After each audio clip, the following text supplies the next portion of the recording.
আসসালামু আলাইকুম সবাইকে। আশা করি সবাই ভালোই আছেন। আজকে বাড়িতে চটপটি খাবো।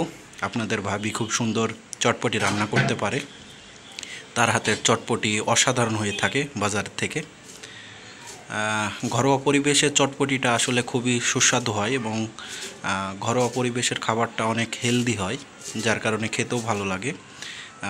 এখানে চটপটির ডালটা রান্না করা হয়েছে, মশলা মাখানো হয়েছে, ধনেপাতা দেওয়া হলো, এখানে তেঁতুলের জল আছে, ফুচকা আছে।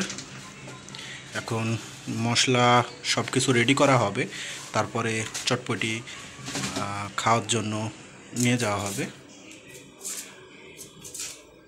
আসলে আপনাদের ভাবি খুবই ভালো চটপটি রান্না করে থাকে। তার হাতের খাবার আসলেই অসাধারণ। এখন পেঁয়াজ কুচি কাটা হচ্ছে। পেঁয়াজ কুচিটা দিলে বাড়তি যে একটা স্বাদ সেটা চলে আসে।